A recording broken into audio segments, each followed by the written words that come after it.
Hola a todos, todas y todos quienes nos están siguiendo, todas nuestras transmisiones y nuestros videos. Ojos de Papel Colectivo se ha unido a este esfuerzo por querer proyectar y visibilizar el arte de las culturas originarias, el arte ancestral, el arte importante que tiene que conocerse a nivel virtual en el Festival Tantay. Y dentro de este marco del festival que estamos presentando, hoy tenemos también a un invitado muy especial llamado Amaru Estrada Lezama. Él es un artista y él nos va a contar ahora. Bienvenido, Amaru, ¿cómo estás? Saluda. Hola, buenas tardes. ¿Cómo ¿Cómo estás, estás? Leo? ¿Qué tal, Amaru? Cuéntanos. Primero, preséntate para la gente que no te conoce y cuéntanos a qué te dedicas tú. Bueno, soy Amaru Estrada, soy del Cusco.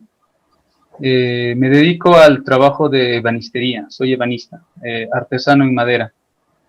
Vengo de una tradición familiar. Pertenezco a la tercera generación de la familia Estrada, acá en Cusco, que nos dedicamos a la madera. Y bueno, te voy contando nuestra historia. Qué bonito. ¿Y desde cuándo has empezado a hacer el arte o a hacer arte con la madera? Bueno, en realidad no tengo memoria de mi primera experiencia, porque como vengo de familia con tradición, eh, mm, desde que tengo memoria, pues estoy dentro de la madera. Siempre he estado metido en el taller de mi papá, eh, haciendo, se puede decir, mis pininos, ¿no? Con la madera. Mis primeros juguetes los hacíamos con mis hermanos, ¿no? De madera. Después, en cada vacaciones de colegio ayudábamos a mi papá, ¿no? En los trabajos que él tenía y así nutriéndonos de todo lo que mi papá nos podía compartir, pues, ¿no? Porque él fue nuestro maestro. Bien, él es el que les ha enseñado a todos tus hermanos y hermanas a hacer arte con la madera, o particularmente tú tienes alguna motivación o algo te implosionó dentro en la mente y en el espíritu para poder hacer este arte cuando eras niño. ¿Cómo empezó? En realidad fue mi padre quien nos enseñó.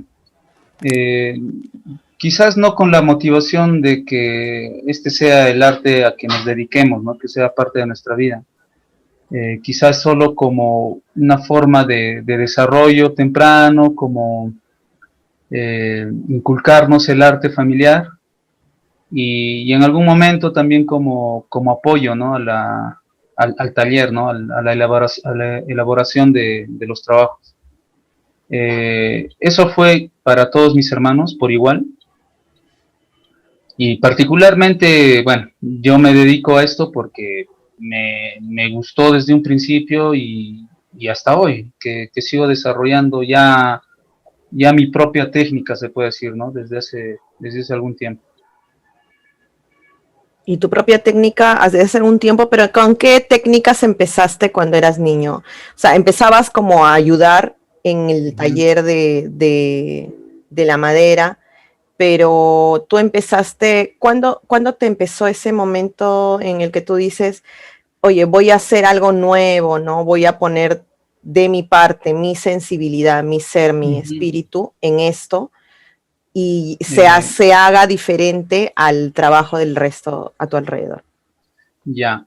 El, el trabajo en sí de escuela que ya tiene la familia Estrada es el tallado colonial, el estilo colonial barroco, que se manifiesta mucho más en las iglesias, ¿no? Es un arte desarrollado dentro de la iglesia católica, se puede decir, que tuvo un desarrollo bastante importante en Sudamérica en la época colonial, ¿no? Entonces, mi abuelo, que fue quien inició esta tradición, aprendió desde muy joven en una escuela que tenían los jesuitas acá en el Valle Sagrado, de tallado, y aprendió a tallar, era uno de los pocos talladores acá en el Cusco, y mi papá desde muy pequeño también, al igual que yo, ¿no? Trabajó con mi abuelo en obras de restauración importantes. A raíz de esto, de este trabajo de restauración, que abarcó ciudades en el Perú, ¿no? No solo aquí en el Cusco, sino en Lima, en Trujillo, en Arequipa. Mi papá aprendió el arte del retablo y creó una línea que se llama los altares en miniatura, que es el trabajo de tallado. Entonces, nosotros desde muy pequeños desarrollamos este estilo de lo colonial, del tallado colonial. Es por eso que mis primeros trabajos tienen todo que ver con el tallado colonial. Cuando empezábamos en el taller, empezábamos a lijar, empezábamos a hacer pequeños cortes con una sierra, caladora, todo manual, ¿no? Al principio. Después hacer los dibujos o a plantillar, que nosotros le llamábamos, que era pasar el dibujo de papel al dibujo a la madera, ¿no? Para luego hacer el tallado. Y aquí te comparto, por ejemplo, un trabajo, ¿no? de ese estilo, que es una pequeña triada que se llama, que tiene muchas piezas, y todas son hechas a mano. Entonces nosotros teníamos que aprender a desarrollar estas piezas. Y como ves, ¿no? Es un trabajo bastante elaborado que nosotros teníamos que dominarlo, dominar todo el proceso. Entonces, este proceso de aprendizaje dentro del estilo colonial duró pues mucho, ¿no? Como unos 10 años, ¿no? A partir de ya mi práctica en el taller. Entonces, se puede llamar como la etapa principal en el desarrollo del estilo familiar, ¿no? Dentro de lo que nosotros llamamos la escuela Estrada. Y ya pues a partir de eso puedo decir que hace como como unos 15 años más o menos, es que cada uno, incluye a mis hermanos, empezamos a tener ya manifiestos de estilos particulares. Ya, aprovecho para mostrarte otra obra, ¿no? Que es una obra importante que nosotros en la familia hicimos, con el cual mi papá ganó premios a nivel internacional. Puntualmente en una feria latinoamericana que se realizaba en Córdoba, Argentina. Y mi papá ganó el premio en la línea de lo que es la madera. Ya, volviendo a lo que te cuento. Ya desde hace un tiempo, como te digo, empiezo yo a hacer creaciones particulares dentro del propio trabajo, ¿no? Bueno, y también dentro de la carpintería se puede decir, ¿no? Porque para el desarrollo de nuestro arte tenemos nosotros que tener alto dominio de lo que es la carpintería. Ya, empiezo a hacer, junto con la familia, se puede decir, a cambiar el estilo, ¿no? Que nos caracterizaba, que en un principio, o lo que te conté, era el tallado colonial.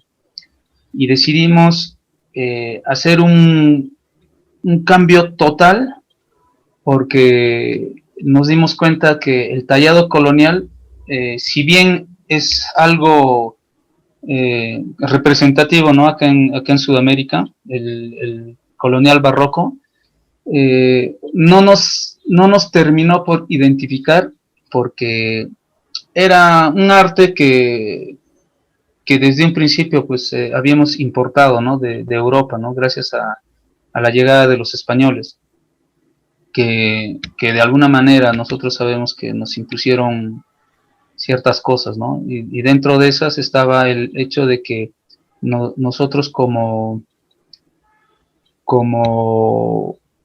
cultura andina, precolombina, nos vimos opacados, ¿no? Y también opacados en nuestras manifestaciones artísticas.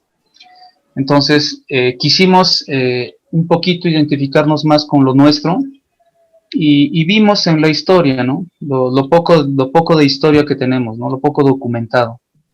Y nos encontramos con un artículo que en su momento era el artículo más sagrado y valioso que existía en la época del incanato, que era el quero.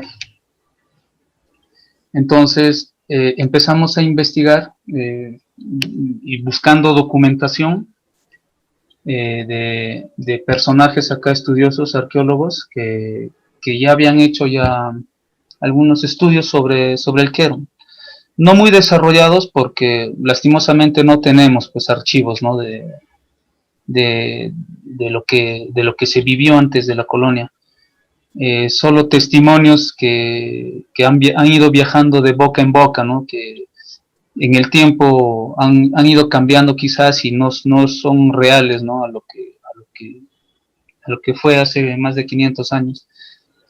Entonces, dentro de esa investigación nos encontramos con el quero, después con la iconografía andina, y empezamos a estudiarla también. Y empezamos a hacer cosas partiendo de lo que es la iconografía andina. Por ejemplo, acá hay un pequeño tazón o un pequeño plato, puedo decirlo, que, en el que usamos lo que se llama la chacana inca, que algunos le ponen mucha, muchos significados, ¿no? Algunos quizás no tan ciertos. Ya, a ver, tengo un pequeño problema acá. No sé cómo resolverlo. Ya, bueno. Ya, y junto con este inicio dentro de lo que es la iconografía andina, diseñamos artículos pequeños como pequeños cuadros utilizando iconografía andina, no solo de la cultura inca, sino de las diversas culturas pre-incas también. Y diseñamos muebles, qué pena ahorita no sé, se me ha ido no puedo compartirlo. Ya, artículos utilitarios también, y después de eso desarrollamos lo que es el quero, el quero inca. Entonces, dentro de estos queros, o cuando tuvimos la oportunidad de hacer como un lanzamiento, se puede decir, del quero, ya en el año 2011, Ahí está. nos atrevimos a actualizar, se puede decir, el quero como manifestación artística andina, porque si bien la fabricación de queros se había interrumpido ya siglos atrás, y la técnica de la fabricación de estos también se había perdido,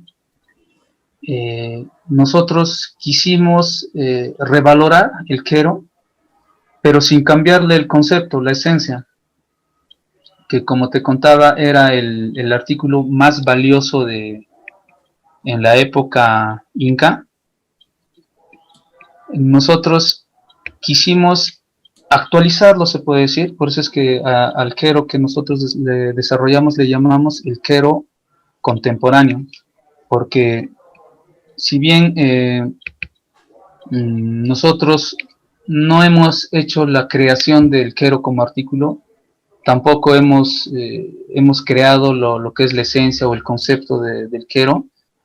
Hemos tratado de traerlo al presente con nuevas técnicas. Entonces, una de estas, y son las nuevas técnicas, ¿no? Las que nos permitieron mostrar al quero en la actualidad. Y la técnica que nosotros usamos es una técnica que tampoco la hemos creado nosotros, que se llama el torno fragmentado. Si ves ahí la pieza, es una pieza que tiene en sí misma piezas distintas y de distintos colores, y cada color es un color natural, no usamos tintes ni pinturas. Entonces, junto con este atrevimiento, se puede decir, del Quero, vinieron pues ya concursos nuevos en los cuales ganamos premios. El premio más importante que ganamos nosotros fue el premio de reconocimiento reconocimiento a la artesanía, patrocinado por la UNESCO. Ganamos un premio de la UNESCO, porque los valores que le pusimos a este nuevo manifiesto del Quero, pues tenían mucho que ver con lo que es el reciclaje de madera, el concepto cultural, la revalorización de nuestra cultura también, ¿no? Entonces, desarrollamos, ¿no? Esta parte de nuestra historia, ¿no? La desarrollamos hasta donde pudimos también, ¿no? Porque nosotros no queremos hacer uso de un artículo cultural para darle nuestra interpretación en cuestión de evolución, ¿no? El Quero ha evolucionado en su propio tiempo. Nosotros hemos querido darle un valor contemporáneo, actual, pero no nos permitimos darle un valor más allá, ¿no? O sea, que por sí solo ya tiene el Quero.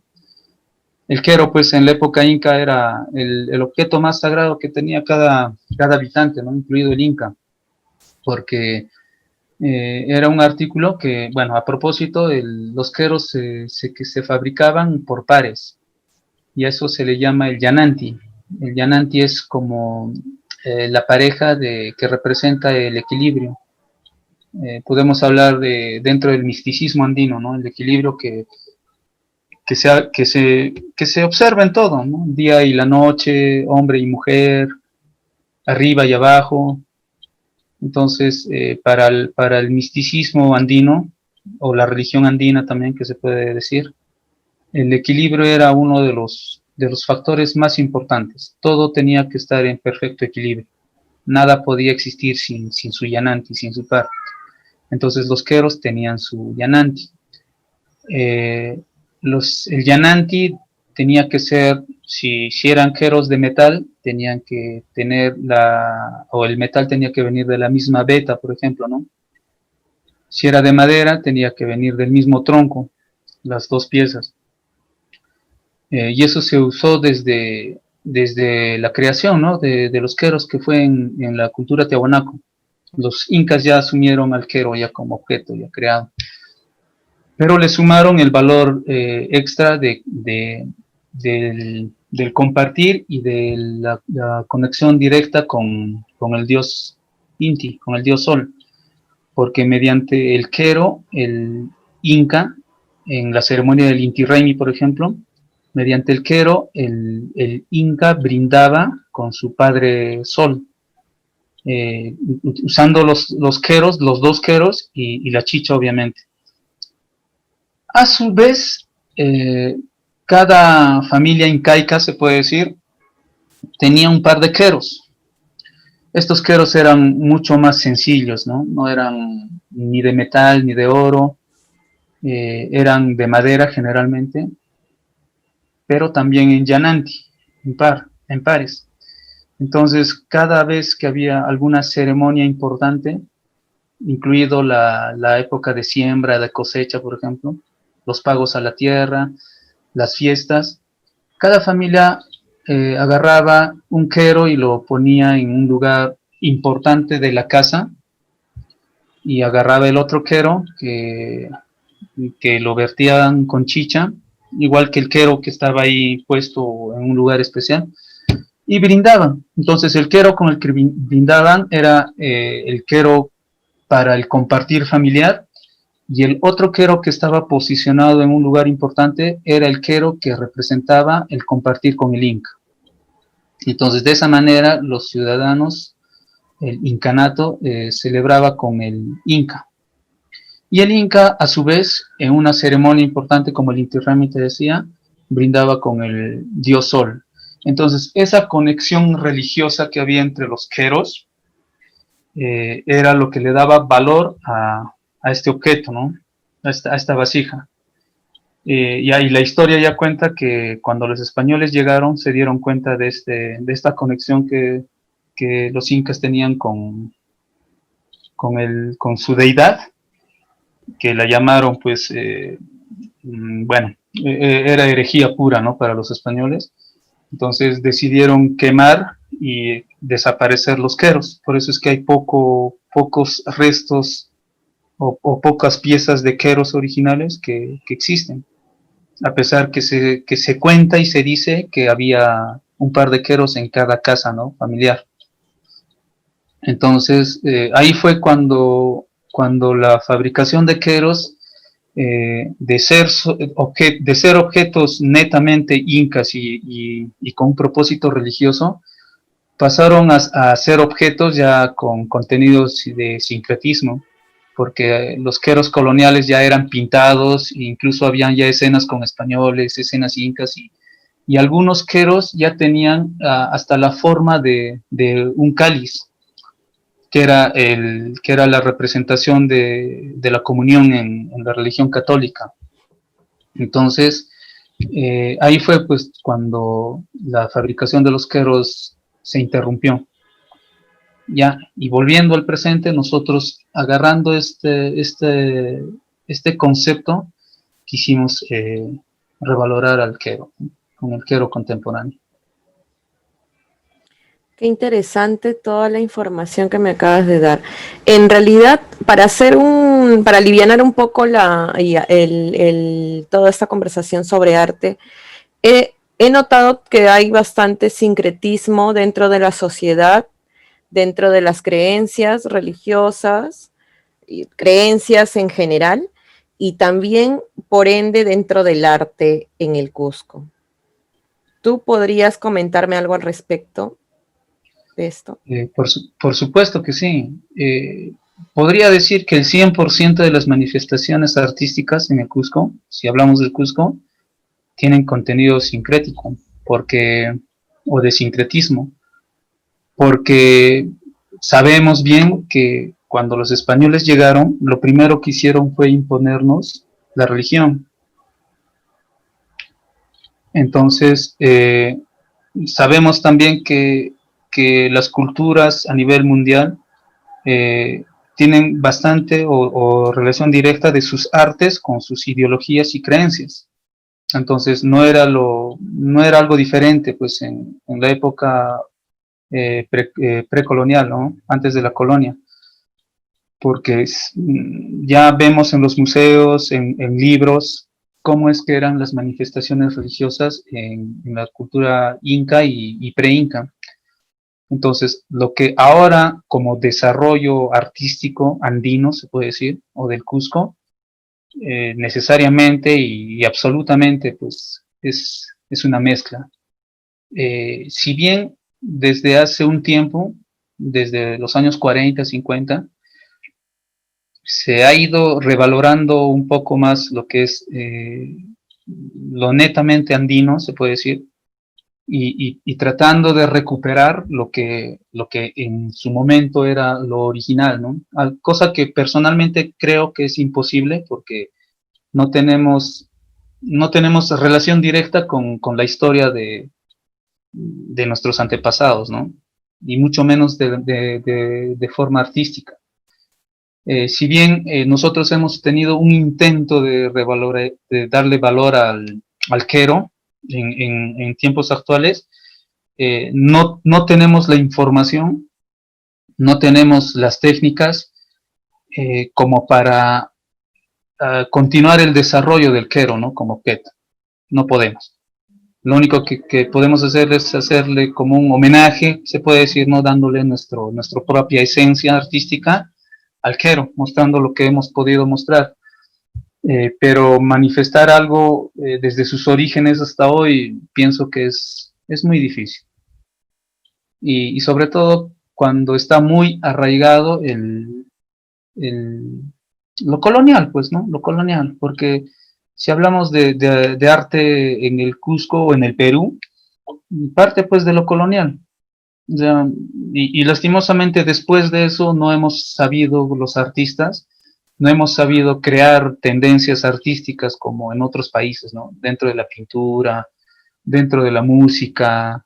eh, Hemos tenido intentos que no han sido bien desarrollados, se puede decir, ¿no? Hablo de la arquitectura, por ejemplo, ¿no? O sea, no tenemos una arquitectura que en el mundo puedan llamarla como una arquitectura peruana, ¿no? Por un ejemplo. Dentro de las artes plásticas es igual, ¿no? O sea, acá en el Cusco muchos artistas, si bien tienen buena técnica, se puede decir, pero no sé, no desarrollan una línea, ¿no? Propia de acá del Cusco. Ahora, yo quisiera que me cuentes también este tema interesante de esta dicotomía que tiene que haber siempre en lo espiritual, ¿no? Con respecto al quero, nos contabas que siempre tienen que haber dos queros Uh -huh. y son la representación del compartir. Ahora, el tema del compartir ya está arraigado en la sociedad. En el Cusco he tenido oportunidad de visitar el Cusco varias veces y siempre he encontrado que dentro de las manifestaciones artísticas de danza, cultura, agradecimiento, devoción, etcétera, Uh -huh. y fiestas, se ve bastante el compartir y el desprendimiento total de las personas. Esto está también arraigado dentro de las manifestaciones artísticas de artesanos que trabajan la madera, que trabajan distintos materiales dentro de Cusco. Bueno, Si me puedes contar un poco más al respecto de esta idea del compartir, que es un modo de vida. No todo el mundo viene y te comparte sus cosas, su comida, sobre todo en estos tiempos violentos, estos tiempos de crisis social, ¿no? En el que vivimos. Bueno, con respecto a esta forma de vida que dices acá en el Ande, creo que tiene más que ver con el tipo de vivencia y de personas que somos, ¿no? Principalmente en el campo, porque tú sabes, la gente cuanto más humilde tiene menos prejuicios de dar. Entonces, yo desde niño siempre he vivido en eso, ¿no? De si vas a algún lugar, alguna casa o algo, te brindan desde el espacio, te brindan un techo y la comida, ¿no?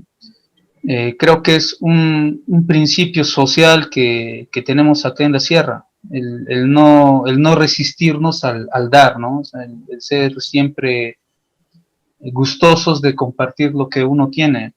Eh, Puede ser que sea algo que, bueno, podría afirmarlo como que es una manifestación que traemos desde atrás, ¿no? O sea, porque se habla mucho del Aini, de la Mita, que eran formas de compartir, porque antes no había el dinero, ¿no? O sea, antes lo que había era como el trueque. Entonces, de esa manera, creo que funcionaba el compartir, ¿no? Desde un principio, ¿no? En la época inca también se dice que toda la producción agrícola se repartía equitativamente a las familias y si había sobras o había de más, producción de más, se acumulaban en las chulpas, ¿no? Y eso era para igual dar al pueblo cuando había sequía, se puede decir, ¿no? Cuando hacía falta el alimento, entonces racionaban también ese alimento que estaba de más en la época de la cosecha. Y creo yo que eso sí viene desde ese entonces, ¿no? Que no ha cambiado mucho, se puede decir, en el momento de si tú tienes algo, lo puedes dar y ofrecer, ¿no? Eh, Puede haber formas, ¿no? De repente una forma era el trueque, ¿no? De tú das lo que tienes en tu chacrita y recibes a cambio lo que la otra persona tiene en su chacrita, ¿no? Se puede decir. Entonces, eso se ha ido manteniendo. Y ahora, en cuestión de cómo vivimos eso en la ciudad, En la ciudad creo que es un poquito más difícil manifestar esto, pero cuando hay fiestas, festividades, reuniones, pues se nota mucho.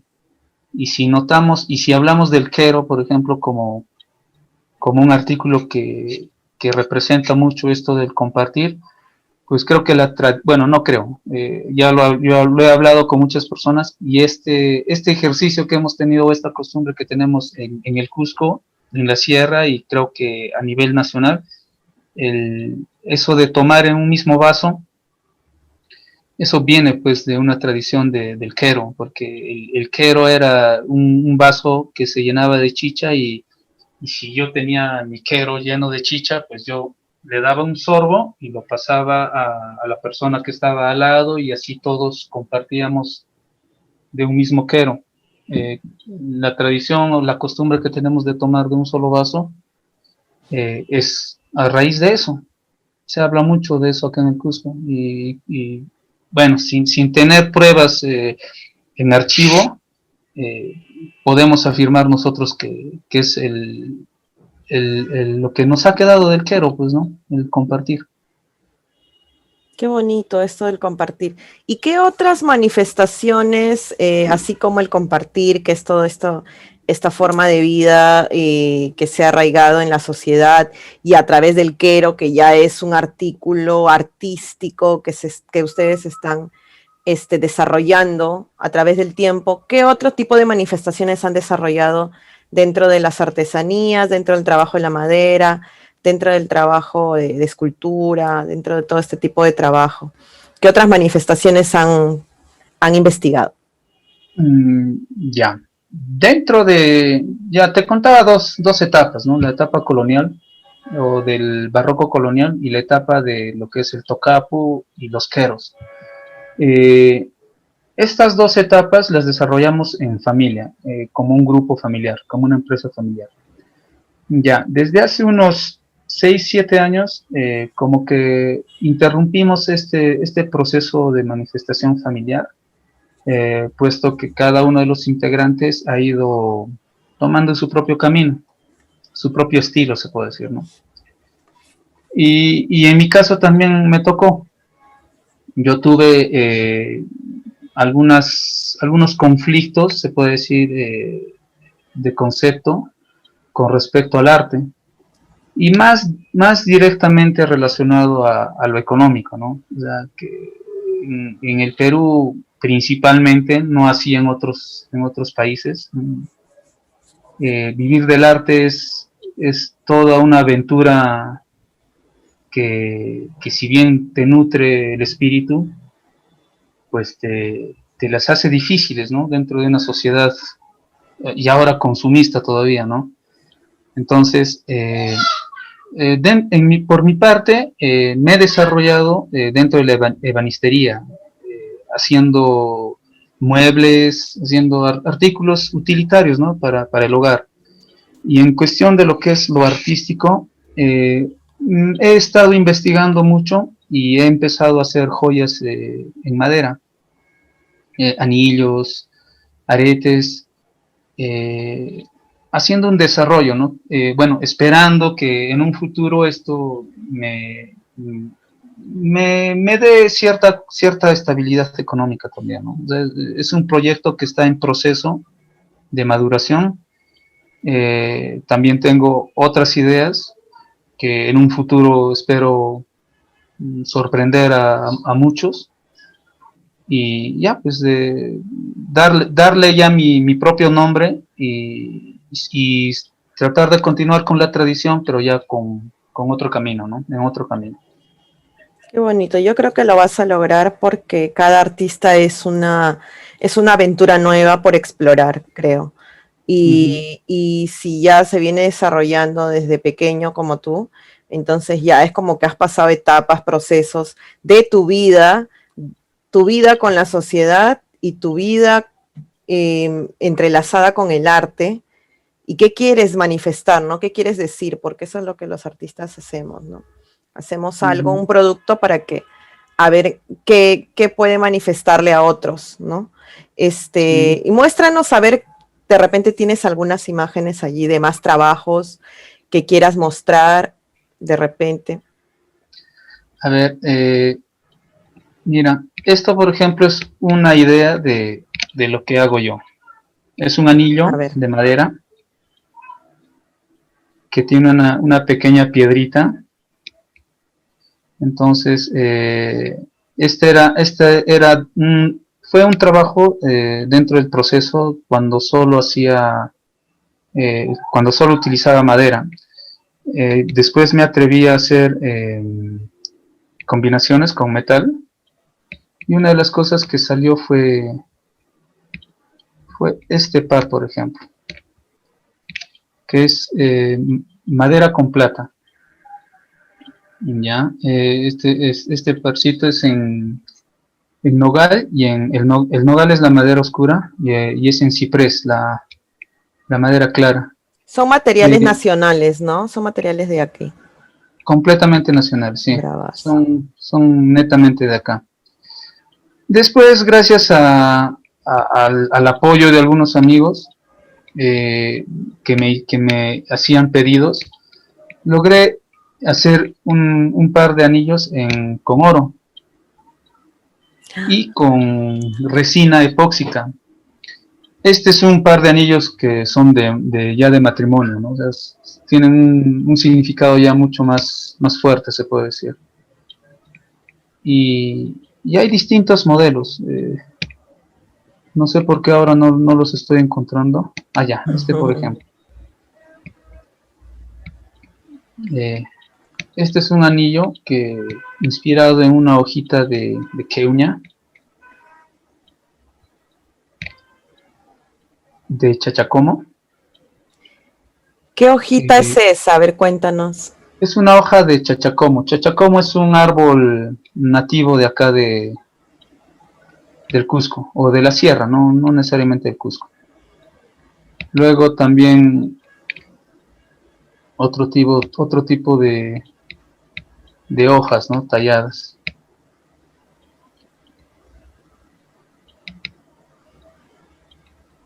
Mm, distintos modelos. Como te digo, ahora es un punto de evolución, ¿no? De la técnica, del trabajo. Se vienen cosas más importantes, ¿no? que desarrollar, ¿no? Esta, por ejemplo, son un par de aretes. Discúlpame por favor la calidad de las fotografías, pero mi trabajo, mi proyecto todavía no ha llegado al punto de querer o de demandar todavía las fotografías ya profesionales. Estos son un par de aretes, por ejemplo, ¿no? Que son.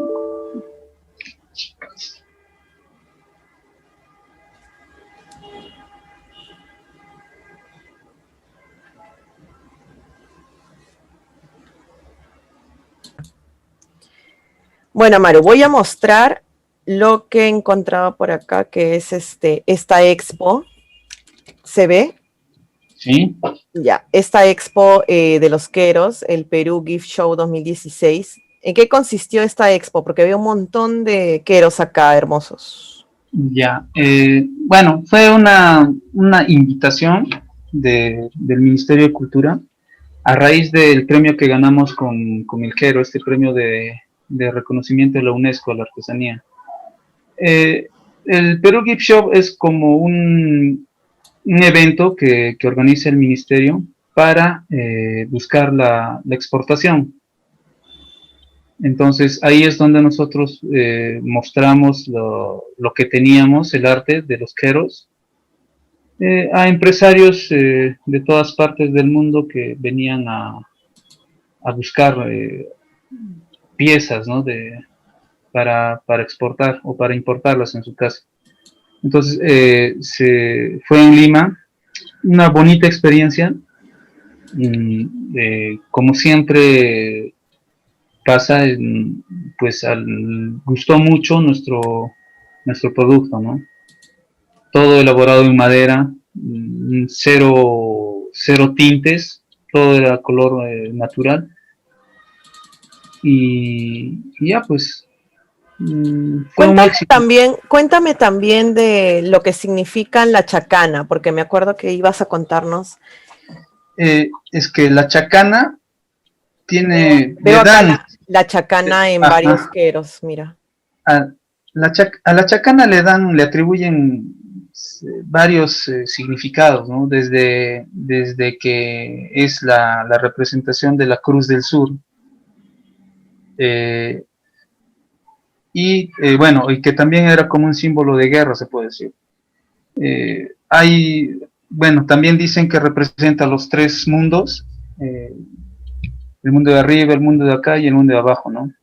El, el Caipacha, el Ujupacha y ¿cuál era? Ya bueno, no lo recuerdo ahora. Entonces, es la representación de los tres mundos. También hay quienes dicen que es la simbología de lo que era el Tahuantinsuyo. El centro como el Cusco y los cuatro lados simétricos que eran los cuatro suyos. Pero no hay nada que nos pueda decir pues que sí o sí representa o significa eso, ¿no? Bacán. ¿Qué otras exposiciones has tenido en las que has participado tú como artista y también con tu familia? Las las que participé fueron en colectivo. Personalmente estuve en Ecuador, en la Feria Internacional de Cuenca, donde nos estrenamos, se puede decir, como ganadores del premio de la UNESCO. Nos juntamos ahí con los ganadores de toda Sudamérica. Ahí conocí a grandes artesanos sudamericanos, trabajos hermosos, hermosísimos. Luego Es aquí estuvimos esta exposición, ¿no? Que estoy mostrando. Sí, ese es en Cuenca. Acá Sí. están las artesanías. Ahí estamos en el sector de los ganadores del premio de la UNESCO. Ah, genial. Uh-huh. Fue una linda experiencia como otras, donde nos tocó mostrar. Si ves ahí hay como un pequeño panel de cuadritos a color. Sí. Esos, por ejemplo, esos son los tocapos, que son representaciones iconográficas que encontramos pues en los estudios, en los libros, enciclopedias, que son figuras estilizadas, son antropomorfas, zoomorfas, geométricas también, y son bellísimas. Ahí descubrí la capacidad artística que tenía el hombre andino antes de los incas y en la época inca, la destreza artística del hombre peruano. Es magnífico, es estudiar geométricamente estas figuras estilizadas. Hay bastante geometría en los trabajos de artesanía. Sí. ¿Por qué predomina bastante las formas geométricas? Puntas, líneas, cuadrados. Dentro de todo diseño siempre existen las tramas, ¿no? Y dentro del desarrollo de las tramas te permite hacer formas simétricas o no simétricas necesariamente, ¿ya? Y a eso se suma el hecho de la representación de lo que es el estilo colonial, por ejemplo, que es una representación orgánica de la botánica, ¿no? De las plantas. Entonces, para lograr un buen diseño del estilo colonial, necesariamente tienes que trabajar y jugar con lo que es las proporciones. Y las proporciones se manejan con conceptos geométricos, ¿no? De proporciones, escalas, etcétera. Importante para el diseño. Amaru, cuéntame ahora sobre la Expo Coricancha ahí en el Cusco en el 2013. Mira, voy a proyectar unas imágenes. Ya. La Expo Coricancha fue la tercera exposición que tuvimos después del lanzamiento del Quero Contemporáneo.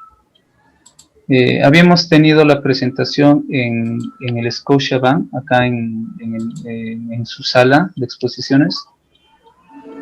Y después de haber hecho la exposición en Lima, en Miraflores, volvimos y buscamos la sala del Coricancha. Es una sala bastante especial porque el Coricancha es el Templo del Sol. Y ahí junto al Templo del Sol está el Templo de Santo Domingo. Dos templos, uno católico, colonial y otro inca. Entonces, armamos esta exposición que se llamó de lo antiguo a lo contemporáneo, mostrando lo que habíamos desarrollado hasta el momento, ¿no? O sea, todo lo que era el estilo colonial barroco y principalmente los queros y los tocapos, que es lo que estás viendo, que son figuras, como te explicaba, recopiladas. Es una recopilación de iconografía precolombina, y nosotros le añadimos lo que era una pintura contemporánea, se puede decir, conceptos abstractos de pintura. Mi hermano es artista plástico y nos atrevimos a hacer esa mezcla de antiguo con nuevo, ¿no? Y salieron cosas muy bonitas. Son tallados en una sola pieza de madera.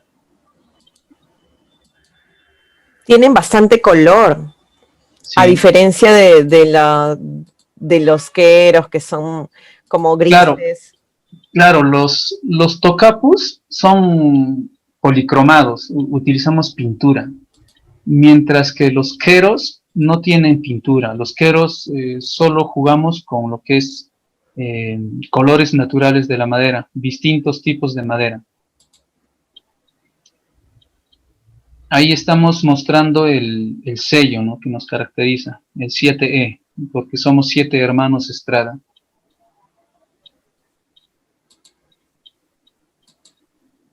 Ahí está mi padre, mi maestro. Y también ha enseñado a otras personas que no sean su propia familia. Sí, hay, sí, hay acá en el Cusco un barrio que se llama el barrio de San Blas, el barrio de artesanos le llaman, Ujú. donde se muestran distintas manifestaciones. Principalmente están las manifestaciones pictóricas, la pintura del estilo cusqueño, de la escuela cusqueña. También está lo que es la imaginería, en lo que es imágenes de yeso, y está el estilo colonial barroco.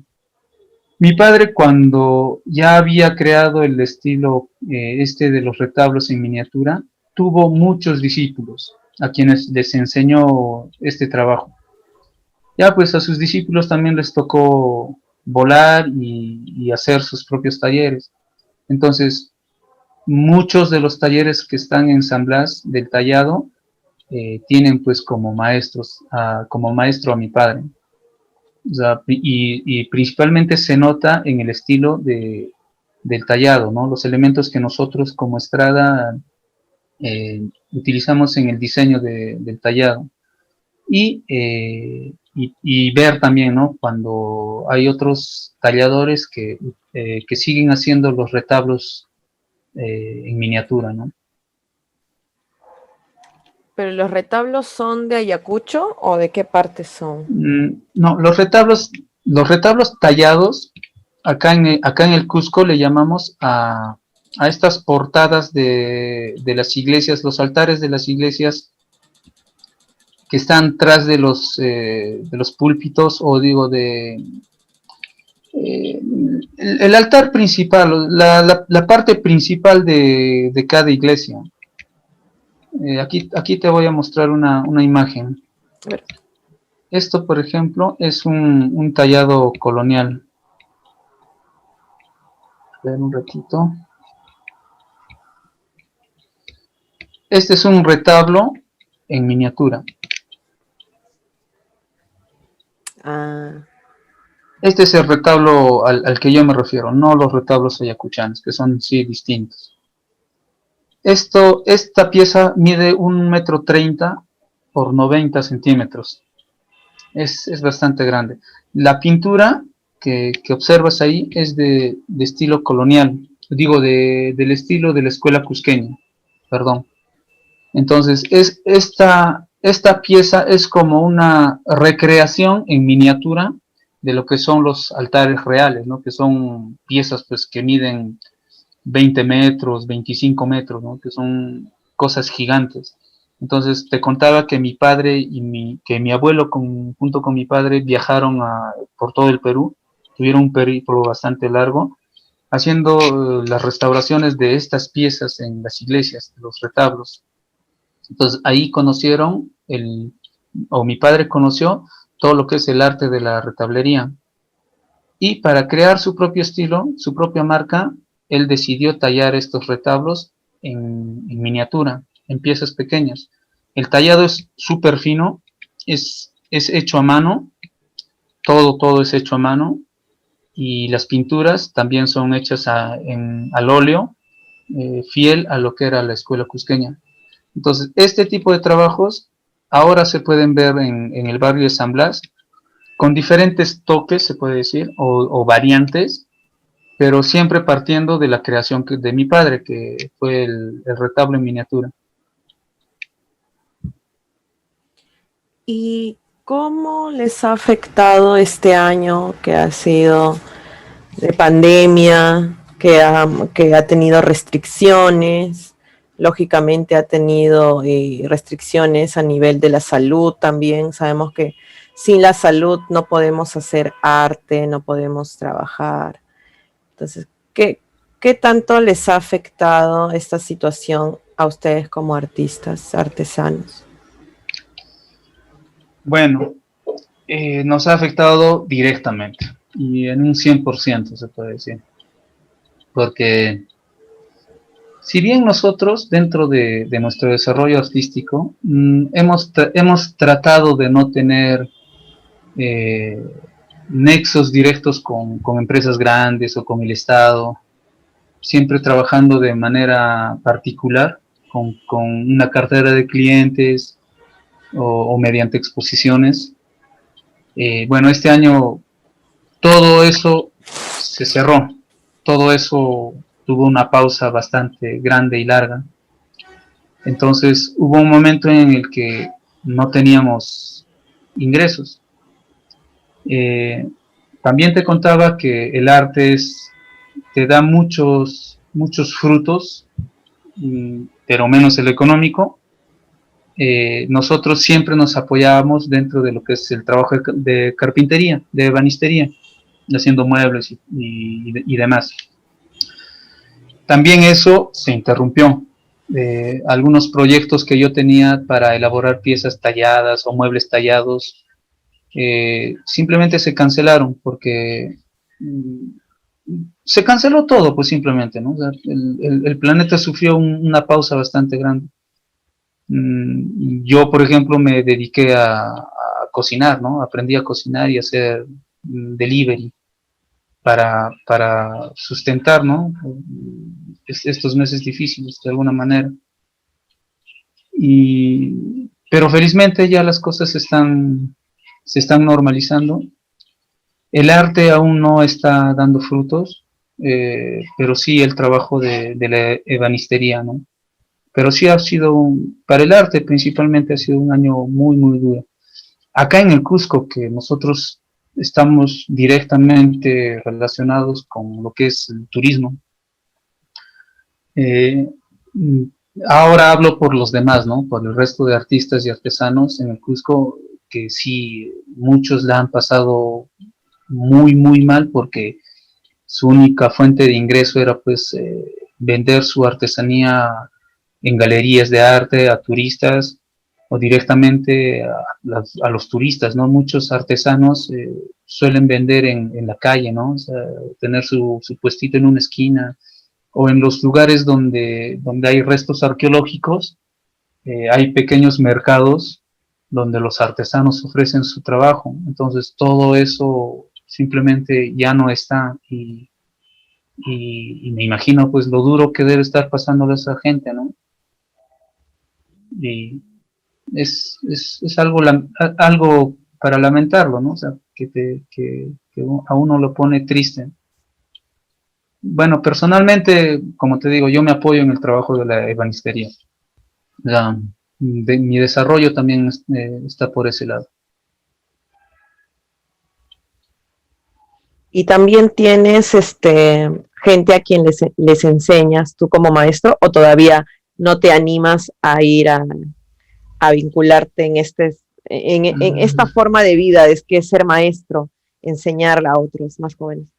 Mm, en el trabajo de la ebanistería, sí, ya he tenido, se puede decir, personas a las que ya he ido transmitiendo mi experiencia. En lo que es arte y artesanía, todavía no, porque tengo yo que desarrollar mi arte personal. Cuando mi arte personal, que ahora está en proceso, ya tenga madurez, creo que esta parte de ser maestro y empezar a enseñar recién llegará, ¿no? Recién va a llegar. Pienso yo que todo proceso artístico